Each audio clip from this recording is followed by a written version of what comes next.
aujourd'hui je fais appel à vous, c'est la vidéo dans laquelle vous allez pouvoir dans les commentaires m'aider, m'aiguiller, pourquoi pas même m'influencer. Pour une fois on va faire le travail en le sens inverse. J'ai toute une liste de mangas, des différentes nouveautés qui sont sorties ces 3 derniers mois. Certains, je les ai achetés, je les ai lus bien sûr, et puis d'autres, je les ai juste listés, ils font partie de la wishlist, et je sais pas.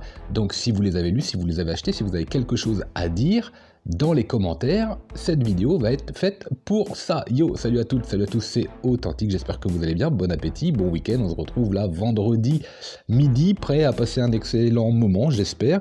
Et donc c'est le rétro-planning, on regarde un petit peu dans le rétroviseur et on fait le point sur les différentes nouveautés, uniquement des nouveautés tome 1 des 3 derniers mois, donc du trimestre 3 de 2022, juillet, août et septembre, générique.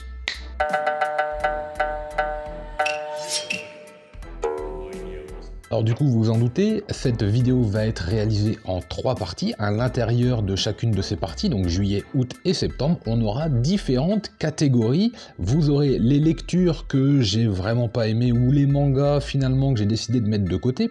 Les mangas que je ne connais pas du tout, et c'est là que vous allez intervenir parce que j'aurai besoin d'un ou deux conseils pour voir lequel potentiellement je pourrais vraiment surligner dans la wishlist, ou alors à l'inverse je pourrais barrer complètement, et puis ceux que j'ai lus, et parmi lesquels je mets le top du top, ceux que je vous conseille absolument à la lecture, ou à l'achat, ou les deux bien sûr. Allez, c'est parti donc pour le mois de juillet. Concernant les flops, tout de suite, j'en ai sélectionné juste 2 parce que il y en a un que j'ai lu, il y en a un autre que j'ai feuilleté comme ça et manifestement ça va pas. Donc j'ai lu Komi cherche ses mots et j'ai arrêté à la lecture du tome 1 parce que ça n'a pas du tout marché chez moi, ni dans l'humour que j'ai pas trouvé terrible, ni dans les traits que là aussi j'ai trouvé très mainstream, très léger, insuffisant en tout cas. Donc ça faisait ni le fond ni la forme. Du balai, j'ai décidé donc de ne pas continuer, enfin en tout cas d'arrêter cette lecture, et puis directement aussi j'ai mis un webtoon je crois, Mirror Game, que j'ai feuilleté comme ça, et là pareil j'ai dit bon hop, ça c'est pas du tout pour moi. Voilà donc les 2 titres en ce qui me concerne que je vous déconseille sur le mois de juillet. Maintenant, parmi tous les titres qui sont sortis, parmi toutes les nouveautés uniquement, on est d'accord, voici un petit peu ceux que je n'ai pas lus et pour lesquels je pourrais attendre éventuellement un avis de votre part. Donc vous avez Mon chat à tout faire est encore tout déprimé, Loin de moi, près de toi, Scum's Wish, Super Cub, Si je suis la vilaine, Autant mater le boss final, Reincarnated as a Pretty Fantasy Girl et The Breaker New Wave. Ça c'est globalement pour les différents titres comme ça que j'avais surlignés, et puis j'ai pas eu le temps de me faire un avis très précis.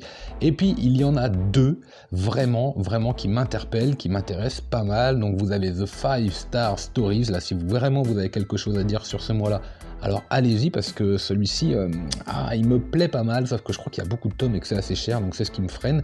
Et puis c'est du Nueve et je suis pas du tout certain. Des tomes 1, ça fait. Par contre, des tomes 24, j'attends de voir. Et puis vous avez Les Promeneuses de l'Apocalypse, qui m'interpelle pas mal en fait, de par sa cover, de par l'univers, de par le thème qu'il aborde là, avec cette espèce de monde post-apo, et puis ces 2 héroïnes qui vadrouillent un petit peu en road trip post-apocalypse. Je trouve ça plutôt rigolo, plutôt sympa, donc pourquoi pas, là, si vous avez quelque chose à me dire sur ce titre, il est vraiment le bienvenu. Ensuite, parmi tous les titres que j'ai lus, parmi les différentes nouveautés du mois de juillet que j'ai lus, vous aviez Killer Shark in Another World chez Meian, avec lequel on passe un bon moment. Alors vous avez vu, je vais pas trop m'attarder sur les différents mangas. Pourquoi ?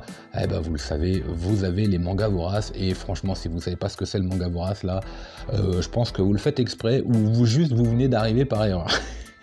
Donc, Killer Shark in Another World, un bon petit moment de lecture. Et puis vous aviez le tome 1 Arena du chef Otaku et de Trinity, je crois, je sais plus, Charity, je sais plus trop, mince, tant pis, pardon. Et là aussi j'avais passé un plutôt bon moment de lecture. D'ailleurs le 2 est sorti et je l'avais dit, j'ai pas forcément envie de l'acheter, mais si je l'ai dans les mains, alors j'en ferai la lecture avec plaisir. Vous aviez également, celui-ci il est un petit peu hors série, le Demon Slayer Collector tome 1, parce que voilà, c'était pour la collecte, donc fallait pas passer à côté si vous aimiez Demon Slayer. Est-ce que vous l'avez eu ? Moi oui, il y en avait pas mal, donc je pense que vous avez pu le trouver. Et puis Duranki, bien sûr, le manga qui n'est pas terminé par l'équipe de Kentaro Miura, même si on ressent évidemment toute la patte graphique. et tout l'univers d'Heroic Fantasy dans un côté plus light. C'était vraiment très sympa. Mais au mois de juillet, il y a 2 mangas que je vous conseille absolument. D'abord, l'un d'eux dont j'ai fait la lecture très récente, ça a été une vraie bonne surprise, Darwin's Incident. Vraiment, je vous le recommande, vraiment la découverte. Et le tome 2 arrive là au moment où cette vidéo, je crois que ça arrive la semaine prochaine, je crois, quelque chose comme ça. Donc vraiment, vraiment Darwin's Incident, je pense que c'est à découvrir, on va en reparler. Et puis bien sûr, l'édition, mais masterclass dans son prix, dans sa forme, le shonen qu'on attendait, vraiment la grosse nouveauté du mois de juillet et la sortie en avant-première à la Japan, Karakuri Circus, les tomes 1 à 4. Celui-ci, évidemment, fait partie, avec Darwin's Game, des 2 grosses sorties que je vous recommande. Voilà pour juillet. On passe maintenant au mois d'août, et parmi les différentes lectures que j'ai définitivement décidé d'arrêter ou de mettre de côté, on a plusieurs titres. Alors, vraiment, c'est leur V, c'est pas fait pour moi. Voilà, j'ai encore feuilleté les titres, ce côté shoujo, définitivement, c'est pas possible, j'aime pas, qu'est-ce que vous voulez que je vous dise, c'est comme ça. Tesla Note, je crois chez Vega Dupuis, là j'ai un peu feuilleté comme ça, je l'ai ouvert, j'ai trouvé que c'était trop classique, trop déjà vu, et en fait quand j'ai commencé à lire un petit peu, ça m'a vite ennuyé. Alors, j'en lis beaucoup, et j'en lis énormément même, depuis pas mal de mois, et en fait je peux pas me contenter d'un manga que je vais juger moyen, même bon, finalement. J'ai l'impression qu'il faut aller sur du bon qui flirte avec le très bon, ou directement dans la case très bon. Si vous vous contentez maintenant de me sortir un manga qui est relativement moyen ou juste bon, eh ben c'est pas possible, parce qu'il y a énormément de sorties, et que donc le niveau il augmente. Alors en général, on pourrait penser que dans la masse, le niveau est diminué. Alors c'est vrai qu'il y a énormément de mangas qui sont moyens. N'empêche que du coup, l'inverse est vrai aussi. Le sommet de la pyramide, il a tendance à s'affiner, donc il grimpe un petit peu. Et les mangas excellents et les très bons mangas, il y en a aussi de plus en plus. On se contente difficilement désormais d'un titre qui semble comme ça, de premier abord, moyen. Tesla Note, à mes yeux, c'était un petit peu le cas. Nekogahara, alors là, pareil, là c'est clair, le chapitre, l'extrait que j'ai lu, mais je dis, laisse tomber, je suis en train de perdre mon temps. Moi, Tsushima, chez le Lézard Noir, parce que, alors j'aime bien les chats, je me suis laissé tenter, j'ai regardé un petit peu, parce que je pouvais, il n'était pas sous cellophane, et bon, en fait, non, ça m'a pas du tout plu, et celui-ci, c'est pareil, j'avais fait la lecture de Zignisé, tome 1, et honnêtement, c'est pas pour moi. Globalement, j'avais dit, le mois de 16 ans, on aurait beaucoup aimé, mais là, franchement, c'était un peu trop what the fuck, sorti de nulle part surtout. Moi j'aime bien le what the fuck, mais avec un lien, avec quelque chose une certaine densité, quelque chose de logique, et là pour le coup, ça n'a pas du tout fait la blague. C'est comme ça peut pas plaire à tout le monde, même si je remercie bien sûr les éditions Shiba de me l'avoir envoyé, mais là, qu'est-ce que vous voulez que je vous dise, je vais pas faire semblant. Maintenant, les mangas que j'aimerais bien découvrir, et mais il n'y en a pas beaucoup, mais vraiment pour le coup, ça m'interpelle. Vous avez La Concierge du Grand Magasin, vous avez Dovecot, vous avez La Grande Traversée, vous avez Le Journal de ma solitude, Le Printemps de Sakura et Le Bleu du ciel dans ses yeux. Alors, je reviens un petit peu sur les titres, je les ai juste énumérés vite fait, bien fait, mais ceux qui sont de la collection Lézard Noir, donc Le Concierge du Grand Magasin, La Grande Traversée par exemple, ouais, franchement, ceux-là, franchement, ça a l'air bien. Ça a vraiment l'air bien, ça a vraiment l'air intéressant, on est vraiment dans l'univers Lézard Noir. Et pour avoir discuté un petit peu justement avec un des gars de l'équipe, je sais maintenant comment ils conçoivent leur ligne éditoriale, et là on est dedans quoi, et pour le coup ça fait envie. Donc ces 2 titres m'intéressent beaucoup. Si vous les avez lus, j'attends vos retours. Le Dovecot chez Nueve, donc pourquoi pas, là si vous avez quelque chose à dire, parce que le trait très fin comme ça, presque malaisant, là, il y a un petit côté Suiromaru, il y a un petit côté Junjito, je trouve les visages assez froids, donc ça m'interpelle, c'est pas mal. Le bleu du ciel dans tes yeux, moi je trouve la cover en fait très The Last of Us, c'est pour ça que j'aimerais bien regarder un petit peu de quoi ça parle, même si je pense que je pourrais être déçu. Le journal de ma solitude, ouais, en fait, il a l'air très bien. Alors je crois qu'il y en avait un autre avec la solitude, je sais plus trop quoi, mais pourquoi pas, ça fait partie de ces espèces de biopics, de témoignages qui peuvent être assez saisissants, donc là je crois qu'on est chez Pika Graphics, donc ça peut vraiment bien faire le travail en termes de lecture. Et Le Printemps de Sakura, alors je crois que c'est pas tout à fait un manga, on est Vent d'Ouest collection, édition Vent d'Ouest, Ça dégage une atmosphère particulière, donc celui-ci, il faut que je pense, en fait, je l'ai écrit, il faut que je pense à aller le voir, il faut que je pense à faire le curieux, il faut que je pense à le découvrir, parce qu'il dégage quelque chose comme ça à la cover, un petit peu comme pour Jizo, et Jizo j'avais vraiment aimé, donc pourquoi pas, le printemps de Sakura, si quelqu'un en a fait l'acquisition, là aussi, n'hésitez pas dans les commentaires. Et puis bien sûr, parmi les différentes lectures et acquisitions de nouveautés que j'ai pu faire, vous aviez Zone Phantom, Mangetsu du Junji Ito, forcément je vous le recommande. Et puis surtout en fait 5 autres sorties que je place en fait dans le top. Voilà, j'estime que ces 5 titres, ça n'a pas été facile en fait, au début je voulais en sélectionner que 3, et puis finalement je me suis dit bah non, ces 5 là m'ont plu, ces 5 nouveautés là vraiment j'ai adoré, et pour des raisons différentes, j'ai pas envie de pas les conseiller vraiment, donc vous avez Phoenix, bien sûr, du Tezuka, qui est vraiment, mais top à lire, vraiment génial à lire. Si vous connaissez pas Tezuka, alors oui, ça va être en 5 tomes, et oui, l'œuvre n'est pas finie, mais franchement, c'est une bonne porte d'entrée pour découvrir cet auteur, Phoenix. Le tome 2 arrive très prochainement. Là encore, au mois d'août, on avait la grosse sortie chez Meian, l'inévitable Baki. D'ailleurs, l'abonnement est disponible, profitez-en. Baki, mais c'est juste une tuerie. Et j'attends avec grande impatience la sortie des tomes 5, 6, 7 et 8. Et je crois que la cover du 7, je crois un peu bestiale comme ça, mais elle est juste dingue, franchement, elle est juste dingue. Golden Guy également, découverte Mangetsu tome 1, je me suis régalé avec ce tome 1, je me suis régalé également avec le tome 2, donc je vous le recommande fortement.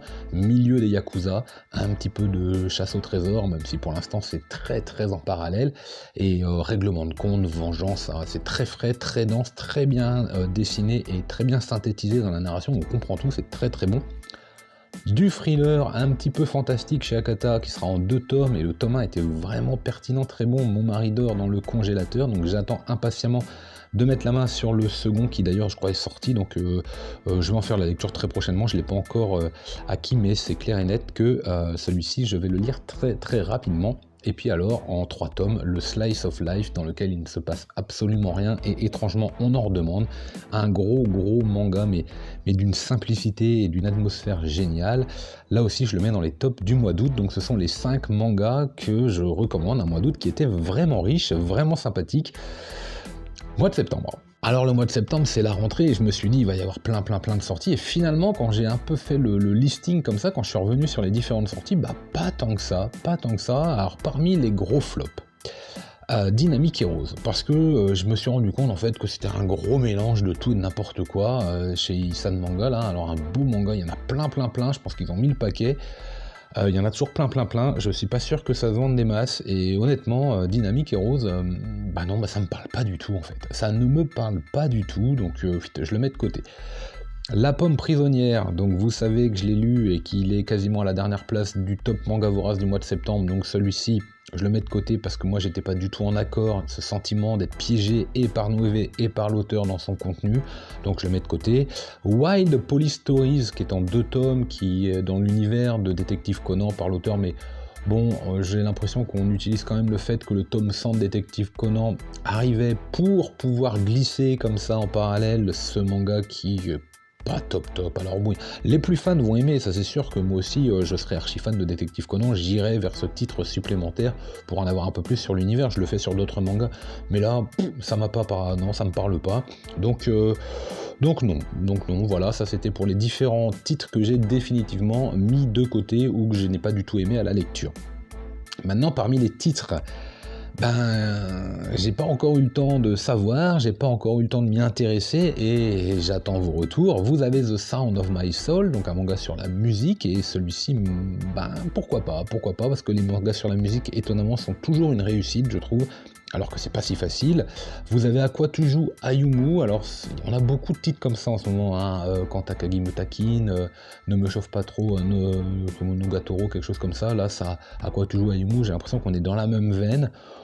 Bon, en fait j'aurais presque pu le mettre de côté, celui-là, je le vois sur la liste, et je pense même que celui-ci, il descend dans la case de plus bas. Vous avez Beau Fury, je ne suis pas venu ici pour souffrir. Alors celui-là, je le laisse dans cette case à découvrir parce que le titre, je suis pas venu pour souffrir. Si ça parle pas, ça fait pas marrer. Il y a rien qui fait marrer, quoi. Donc j'ai envie d'aller le feuilleter, j'ai envie de regarder un petit peu de quoi ça parle, même si je pense que je vais être très très vite déçu. On doit être sur l'isekai léger, mainstream. Mais pourquoi pas aller regarder un peu. Le titre me fait marrer, donc vraiment je le mets de côté rien que pour le titre. Les Contes Noirs de Noroi Michiru. Alors Noroi ou Noroi ou Norio, bon bref, vous allez me corriger dans les commentaires, il n'y a pas de souci, mais là c'est du black box, et celui-là vraiment vraiment me fait de l'œil. Donc si vous en avez fait l'acquisition, je suis très très curieux de vous lire. J'ai également coché Yasha, donc par l'auteur de Banana Fish, dont je suis en train de faire la lecture, et il se pourrait qu'on en parle très prochainement. Alors pourquoi pas, si vous avez acheté Yasha, est-ce que ça vaut le coup? Moi j'ai l'impression que là aussi, un petit peu pour Wild Police Story, on glisse ce manga jusqu'en Banana Fish se termine, histoire d'en essayer de vendre un peu plus, parce que finalement c'est peut-être pas si terrible que ça, je sais pas. L'ADS de 3000, alors celui-ci on me l'a conseillé, donc là si vous me l'a conseillé déjà 2 fois, donc si dans les commentaires vous remettez une couche, il est fort probable quand même que j'en fasse l'acquisition et la découverte très rapidement. Et puis bien sûr du Tezuka avec La Femme Insecte, celui-ci... Et il me fait énormément d'œil, La Femme Insecte, tout comme Sarami, princesse de je sais plus, j'ai pas fini d'écrire la phrase, princesse de l'enfer, non, un truc comme ça, ou princesse, enfin bon, ça a l'air d'être un peu du Mortel Adèle, un peu dans le texte. Édition Mixma, je connaissais pas du tout, le dessin a l'air assez simple, mais je pense que c'est pas le propos, et ça a l'air assez rigolo, donc là aussi si quelqu'un d'entre vous en a fait l'acquisition et la lecture, bah, je suis très curieux. Nous irons manger du crabe, alors bon, là on est encore sur un tome 1 de Nueve, tout comme on l'a fait, et ce qui m'embête le plus, c'est qu'ils sont spécialistes des tomes 1, et je vous l'ai dit, la suite en général... moi j'ai un doute, j'ai vraiment un doute, donc je pense que je commencerai à m'intéresser à ces séries quand le dernier tome sortira et pas avant, parce que je commence à me demander où on va avec cet éditeur. Bon, j'espère me tromper à la limite, mais voilà. Alors ensuite, parmi les différentes séries, les différents titres que j'ai lus mais que je classe pas dans le top, mais pour lesquels j'ai passé un bon moment, vous aviez Paka, donc j'en ai parlé dans un manga vorace, par Daisuke Hime, ce petit romance côté un peu fantastique. Où on va, on sait pas trop. Trident Game par l'auteur de Sanctuary, qui vous fait passer un vrai bon moment de lecture avec un duo de personnages complètement atypiques, qui marchent tellement pas ensemble, un petit peu comme les duos de flics des années 80, et pourtant bah ça fonctionne en fait, ça fait la blague pour le coup. Le jour du typhon de Keigo Shinzo, que je n'ai pas tout à fait encore lu, mais celui-ci vraiment, bon voilà, c'est un auteur qu'on apprécie et pour lequel on peut avoir confiance. Le Molosse, on en reparlera très bientôt également, du Lovecraft Gutanabe.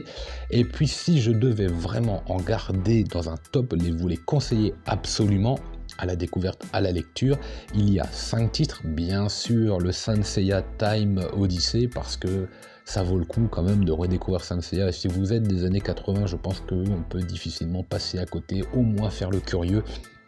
Donc oui, bien sûr, si vous n'avez toujours pas fait l'acquisition des City Hunter, le City Hunter Perfect, même si l'édition semble contestable, bon, moi j'ai la Deluxe, donc je m'en fiche, mais c'est à découvrir, c'est à posséder, et évidemment que ça fait partie des tops.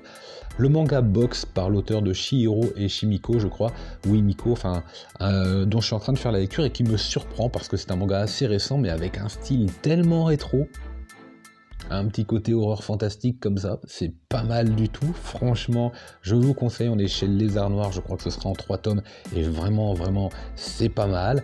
Ensuite, Meurtre dans le Décagone, donc le premier tome sur les 5, c'est une véritable enquête policière qui, au niveau scénaristique et narration, est très bien ficelée, très bien menée avec des dessins relativement modernes et frais, donc ça marche. Ça, c'était parmi mes meilleures lectures découvertes tome 1 du mois de septembre. Et puis, au sommet de tout ça, s'il ne devait en rester qu'un, Sanctuary, la réédition qui est vraiment géniale, du Mafia avec un vrai bon trait bien gras, bien noir, bien poussiéreux. Ah ouais, c'est vraiment, vraiment bon Sanctuary. En fait, c'est le Trident Game, mais la case au-dessus, ça rigole pas, et on va vraiment passer un très très bon moment avec la réédition de ce titre. Je me suis régalé. Bon bah voilà, c'est déjà la fin de cette vidéo, j'espère que vous avez passé un agréable moment, donc rendez-vous mardi pour un manga vorace très fourni, puis l'achat manga le vendredi d'après ce sera déjà le top manga vorace, bref c'est hyper chargé, passez un excellent week-end, lisez plein de mangas, et moi en attendant, je vous dis